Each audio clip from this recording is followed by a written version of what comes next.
Hello everybody and welcome to another Twilight Zone review. Today it is Season 4, Episode 2, The 30-Fathom Grave, written by Rod Serling and starring Mike Kellen as Chief Bell and Simon Oakland as Captain Beecham. And I said when I started the hour-long episodes that certain episodes would benefit from the hour format and others would not, and 30-Fathom Grave is an episode that does not. The episode isn't terrible. It's not one of the worst Twilight Zones. It's just very mediocre. And this is mainly due to the pacing, which at times this episode moves at a snail's pace, pretty much. So I'll talk about the episode. We start in a ship on the Pacific Ocean, and we're introduced to our main two characters, Bell and Beecham. And the captain is upset, apparently, because Bell neglected some type of duty. Bell's only reason for this is that he hasn't been feeling well lately and he looks very disturbed. So that's the setup for the rest of the episode. And a couple minutes after this, the crew is picking up a noise and they're trying to figure out where it's coming from. And they figure out that there may be a sub under the water that they're picking up, and this is what's causing this. Now, like I said, everything just happens very slowly and each scene seems to take forever to get to the next one. So finally, after some waiting around and continuing to hear the noise, Chief Bell collapses and he wakes up in a bed in the hospital area with the doctor, and he says he has a funny feeling that he's being pulled towards something, but he can't really explain it. In the meantime, the captain is very curious about this noise, and he sends a diver down to investigate to see what he can find out.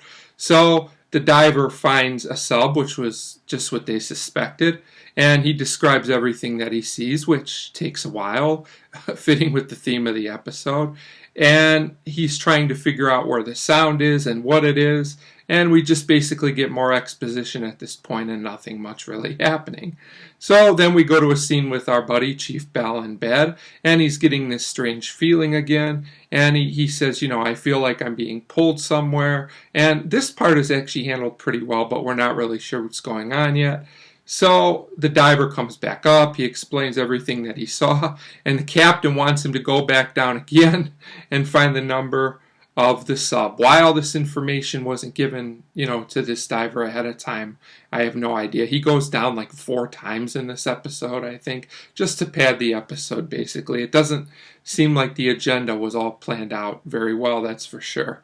So the diver goes back down, he gets the whole number, and we find out that this was a ship that was sunk in action, but it's from the early 1940s. So at this point, they're wondering, who's making this noise? Who could possibly be alive in this sub?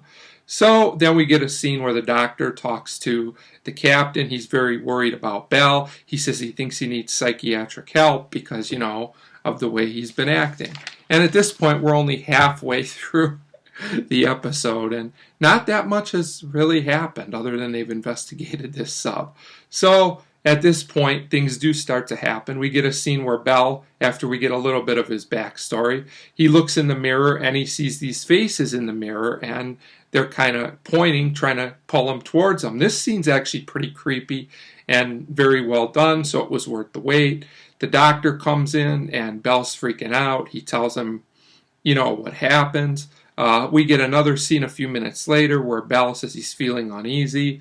He feels, somebody's outside the door, so the doctor investigates this, but he doesn't find anything except that he does find some seaweed on the ground, so maybe somebody was there. And at this point, the 2 plot points of the episode, it's pretty obvious where the end is leading, but we still have some time to go. So the diver goes down yet again. I'm only bringing this up because I thought it was funny, but at least he brings something else up. He finds some tags, and we find out that these were Bell's tags, and then we get the story that we could have gotten 15 minutes ago about how Bell was on this particular sub, and the sub was, sunk during the war, and somehow he got out. He was the only survivor, and he's saying that these men he saw were ghosts, and they know that it was his fault that, the sub sunk, and they're calling to him because he's the only one still alive, which all makes sense. It was pretty easy to figure this out, but at least we get an explanation. At this point, the captain tries to calm Bell down, to reason with him, but it just doesn't work. Bell flips out, he runs away, and he jumps into the water, pretty much ending himself, I would say.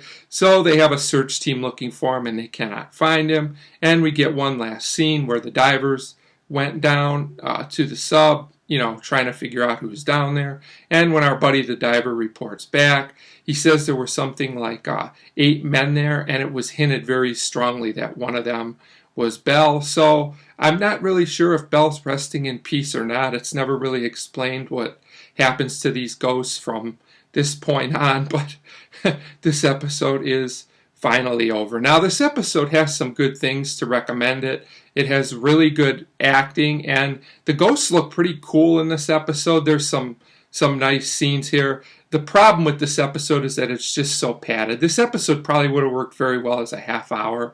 This is one that shouldn't have been put into the hour-long format. There's just a lot of waiting around and exposition and times when nothing's happening.